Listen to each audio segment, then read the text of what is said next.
Aloha, everybody, and welcome to this after Thanksgiving special of the Triple F podcast, Faith and Family First, where Jim and I are going to get into a time capsule and we're going to go all the way back to 1994 and we're going to talk about same-sex marriage. No, don't touch that dial. Make sure you stay tuned. We're going to chat about that. Dial?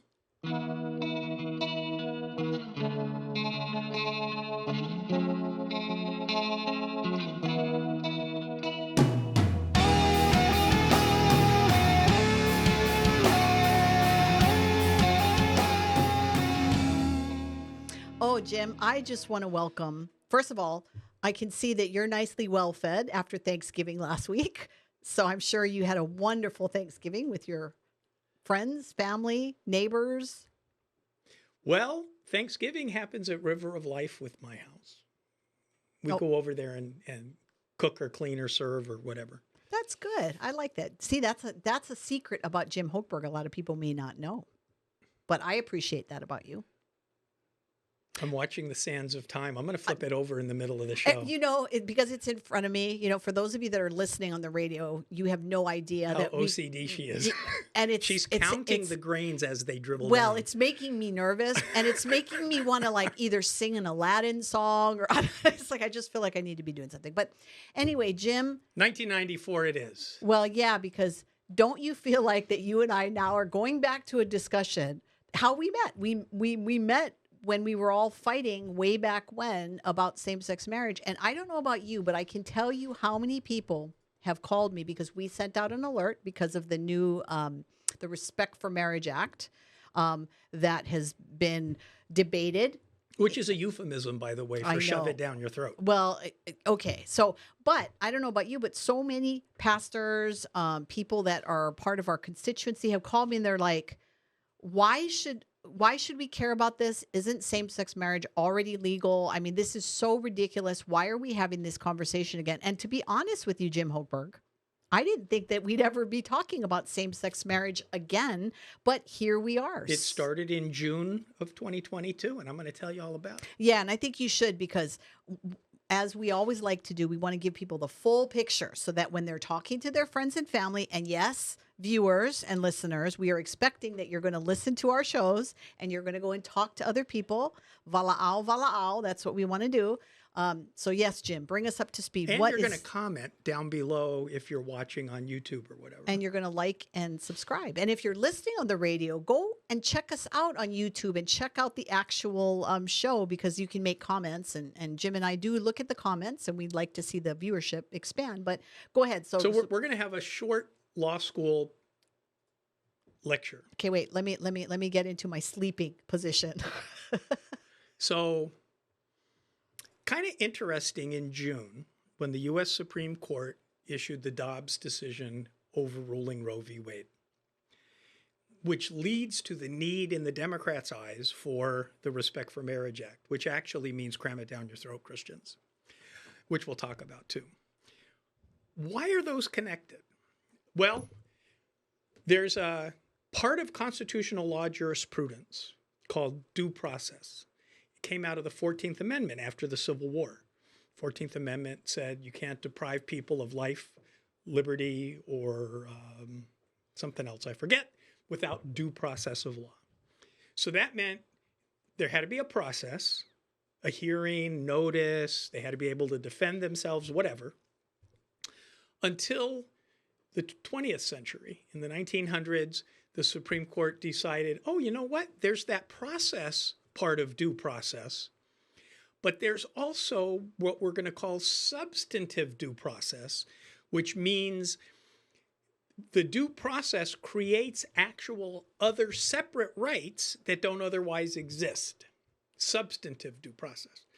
And that was the basis of Roe.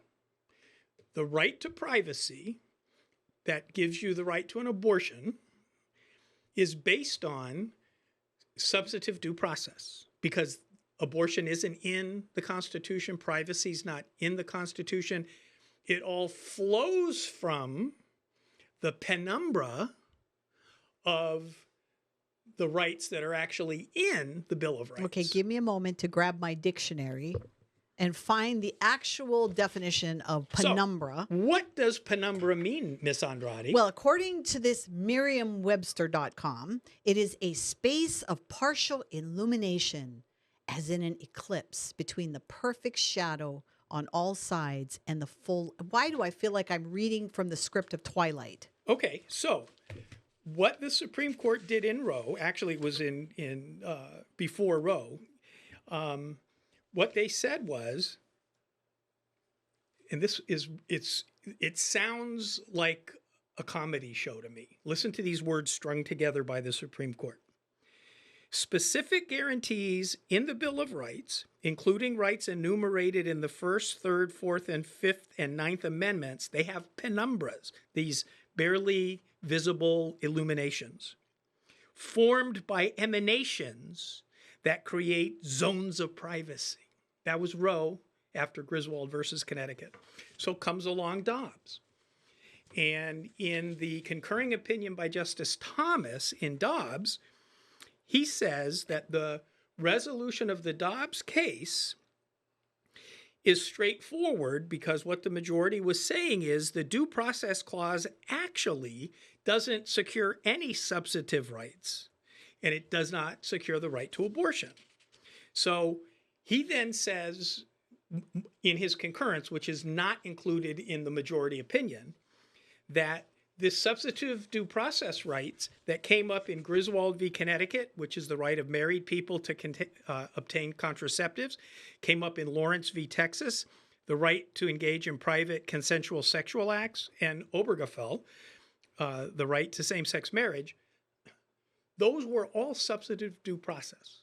So if abortion is proving that there is no such thing as substantive due process, the next time these other substantive due process historical issues come up, the court should do the same thing. And it's interesting because that is his lone He's position, the only right? person. So he agreed with the majority and wrote his wrote own. He was the only guy that said that. I think, one of the conversations I like to have with people is to get them to understand, big picture. So let's just say that some state somewhere decided to use the arguments that were used in Dobbs to try and overturn same-sex marriage. Let's just say that. Well, that's what the Congress is worried about. Right. That's why they're doing this. That's why they're doing the bill. But let's walk it through like the process had that happened. I mean, people think that it would have been an automatic thing. It would not have been, right? Because the legislature in a state would have to then say, oh, well, if it's not a constitutional right, we're going back to where we were before Obergefell. Right.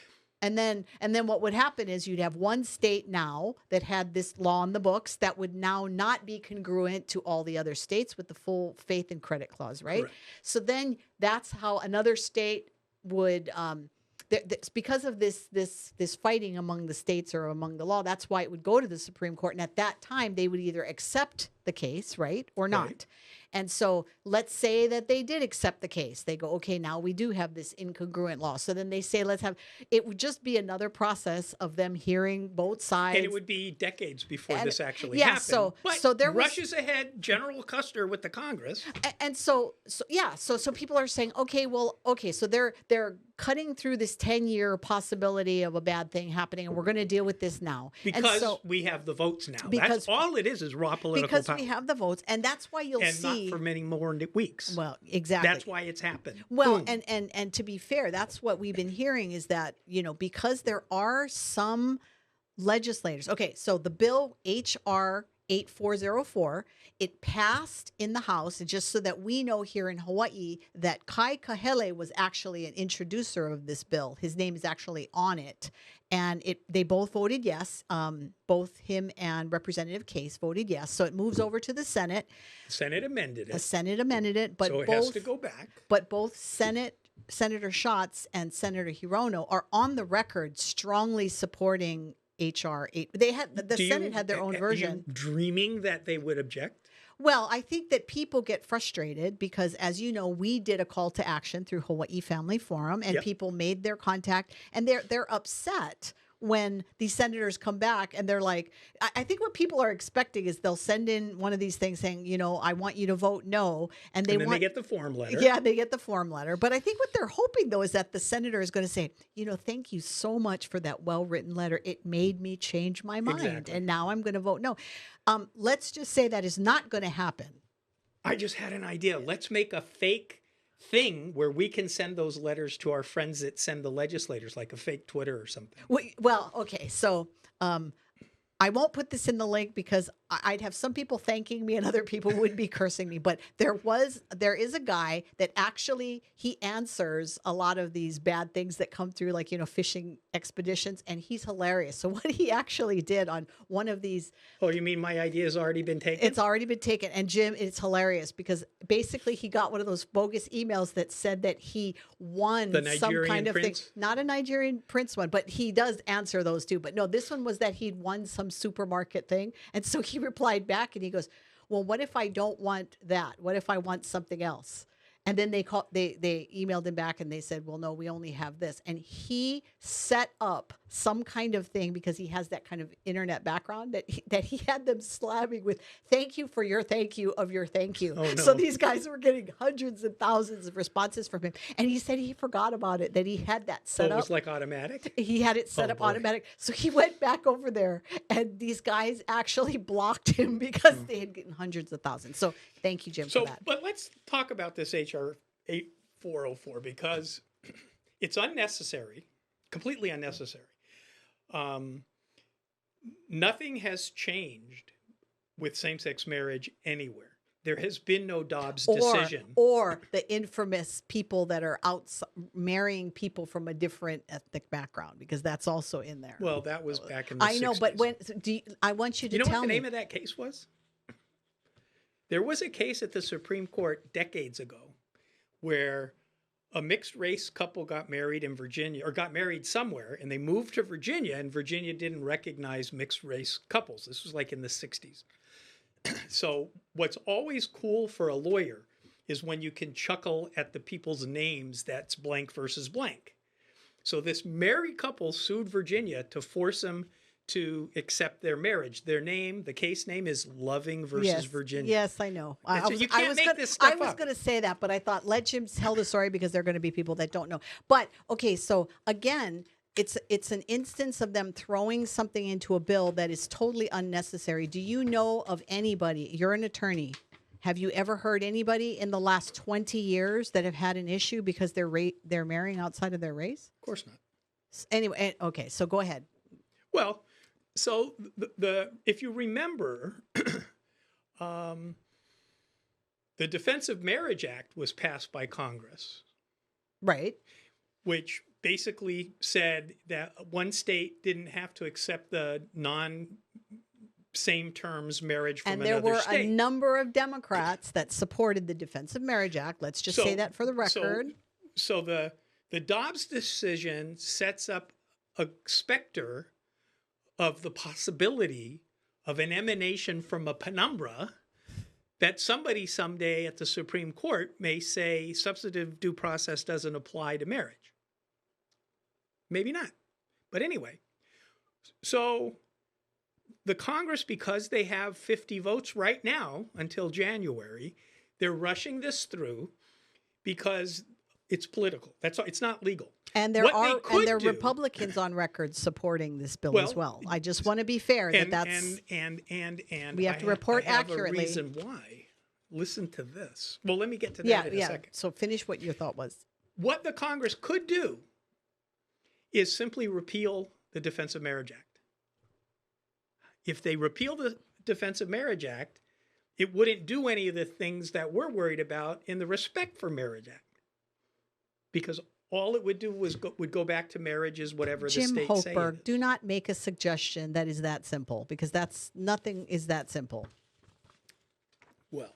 Okay, so now get to the thing about why Republicans are supporting this bill. And we also got to make note that there's a fight among religious groups on whether this is an okay bill or not. I mean, I wouldn't say it's a fight. I would say they're just not agreeing. Listen to this. So on November 1st of this year, just weeks ago, the Center for the Cultural Research Center at Arizona Christian University, which is Barna, did published a bunch of things. One of them was America Values Study Report 04, Current View of Traditional Moral Values Actually Excludes Biblical Morality. So they did this survey of all these people, and when asked to identify the nation's most appropriate determination of right and wrong, regardless of people's religion, a plurality, 42%, suggested that, quote, what you feel in your heart, close quote, is the best guide, compared to much lower numbers who said we should base morality on majority rule, 29%, or principles taught in the Bible, 29%. So there's another part of their poll which shows that 70% of the people polled support same-sex marriage today. And that's why the Republicans are supporting same-sex marriage. But Jim, it's again, politics. We started the show saying it's 1994 again, right? Do you remember when they did the poll here in Hawaii that said 70+% of the people in Hawaii were opposed to same-sex marriage? You remember that? Do you remember? What year was that? Back in 1994. I wasn't born yet. Okay, but so do you remember? Or maybe I was. Do you remember when we were quoting to people that this poll said 78%, over 7? What did they tell us back then? That they cannot legislate based on the morality and on public polling because they were losing then. But to me, all I'm asking for is the same sense of courtesy, that same consistency that we were not given back then when people were strongly opposed to same-sex marriage in comparison to today. And let's be honest. I think a lot of the reason that people have a hard time with it now, Jim, is because same-sex marriage was legalized. Was it 2015? Here, 2013. Okay, so it's 2013. And in 2014, nobody lost their elected positions. Right. Well, that too. But so since then, so we're talking 10 years now, right? About we're getting there. You've had people now that are basically have been told by society that this is a good thing, or it's an okay thing, or it's a thing we should accept, or don't care. Yeah. So in the last 10 years, there has been a rise of people that are now more open to the fact that they identify as someone who is a lesbian or someone who's gay. But you know what the people don't realize? Well, go ahead and cite your numbers. Yeah, because the census just released this, and according to their headline here, the number of same-sex couple households exceeded 1 million in 2021. And it's really interesting. For the whole country. For the whole country. And when they break it down, they show that so a larger share of same-sex, which is 31.6%, than opposite sex, which is 18.4%. Married couples were interracial. So they're showing that this interracial happens more often with same-sex couples than with heterosexual couples. The other interesting thing from this study showed that out of these couples, they're not all getting married. So it seems it's like households. It's not marriage. Right. It's households. So but more of them are married than are living together. So remember when we were fighting same-sex marriage and the proponents of same-sex marriage said, it's not going to affect you. You're right. And we said, well, yes, it will, because once you legalize it, it's going to be taught in the schools and blah, blah, blah. And that's exactly what happened. Well, and we said that about abortion, because that's what they said. If you don't want an abortion, don't get one. Well, here in the state of Hawaii, and a lot of people may not know this, is you're paying for it whether you want one or not. Correct. So I think that people need to realize that these arguments that they say it won't affect you, it does affect me. Well, and it affects us way more than we realize. And that's what I want people to think about. When you're thinking in your prayer closet about why you should care about same-sex marriage, I believe if same-sex marriage had not been adopted in this country or in this state, I firmly believe in my gut, transgender stuff would not be an issue. Well, and we have minors across this country, probably in Hawaii too, being given permanent physiological body changes because they think they're transgendered at a young age. Well, I know this sounds like we're beating a dead horse, but I could pull testimony from back in 94, 98, 2001, every time these issues come up, all of these moral issues, when they come up, one of us will bring up the idea of a slippery slope.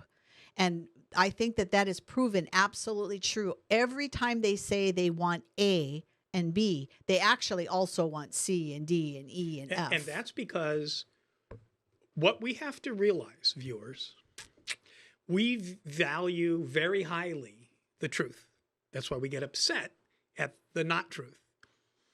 But the progressives, as a philosophical viewpoint, a worldview, as Dennis Prager often says, truth is not a virtue for them. Well, the replacement virtue for them is winning the fight. Well, let's give them some truth, because one of the things you're going to hear about this act is that religious freedom is protected, and there are people that believe that this bill, should it pass, protects religious freedom, but it actually doesn't really. So tell them why we need to be concerned that religious freedom is actually not going to be protected by H.R. 8404.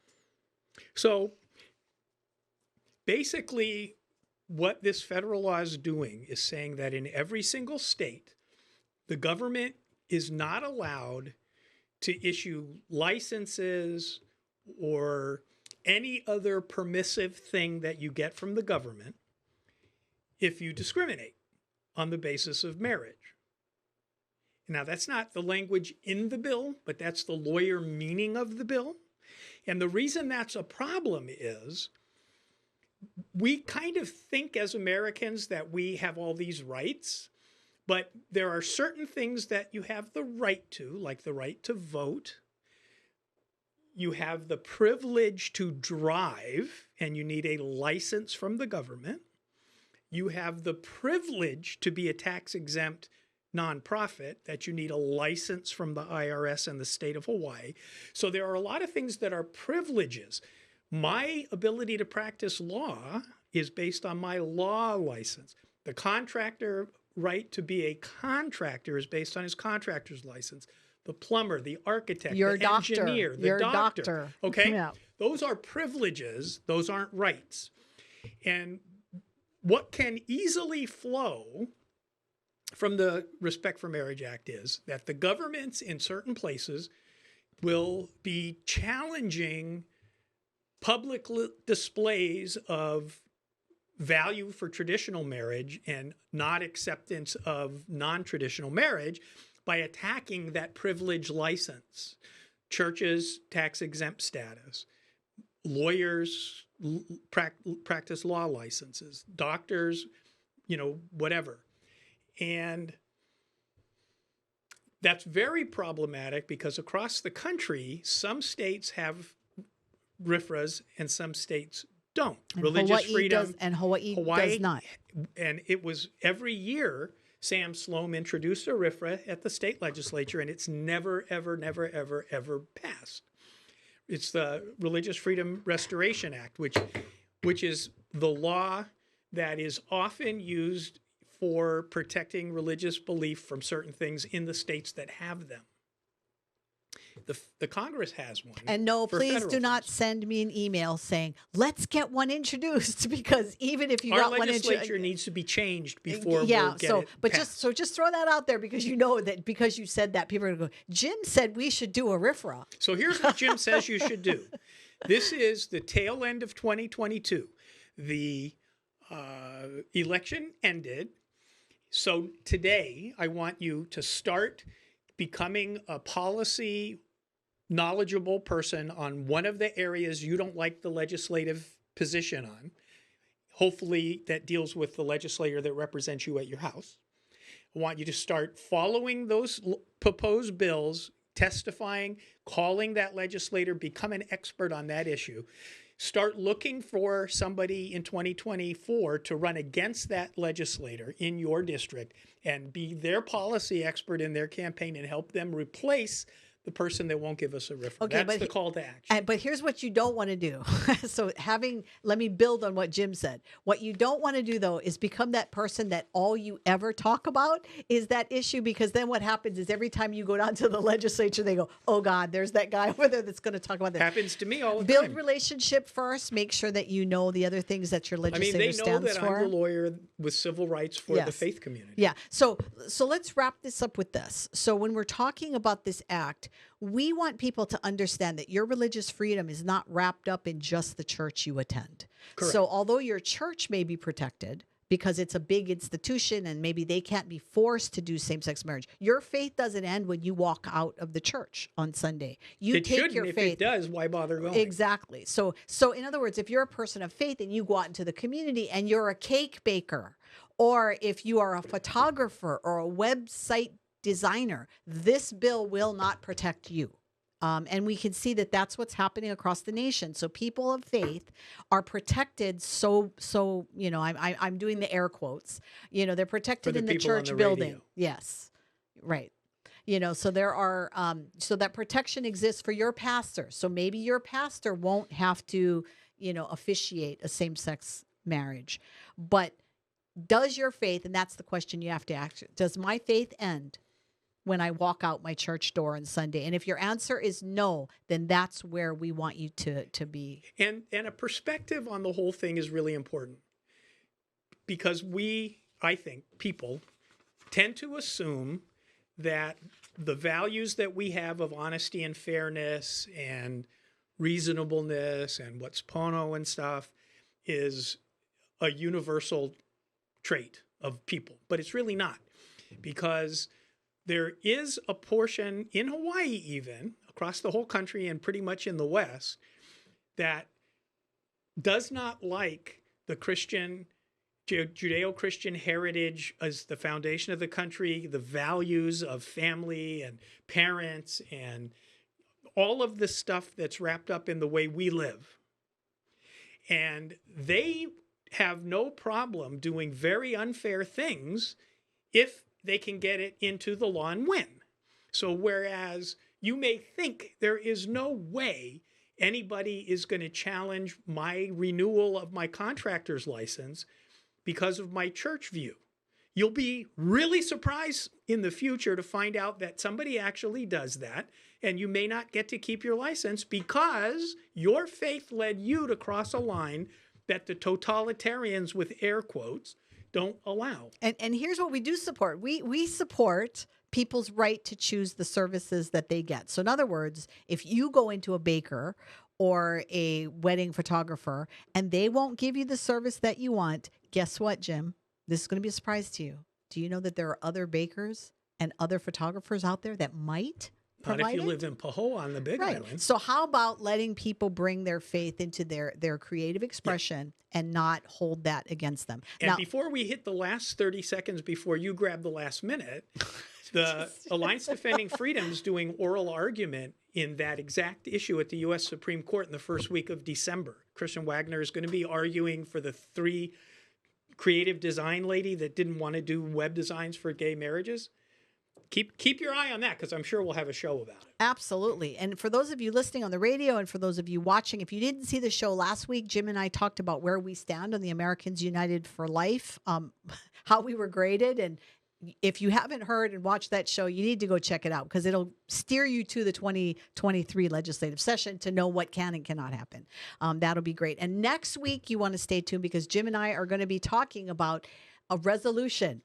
What are your resolutions for 2023? Well, make sure you come and listen to a very special resolution. It's a congressional resolution. Yeah, so you want to stick around for that. So make sure you like, subscribe, share this video, comment. And if you want to be a supporter of the show, email me at info@hawaiifamilyforum.org and ask how you can make that happen, because we're looking for partners just like you. So we will see you next week. Mahalo, everybody. Aloha.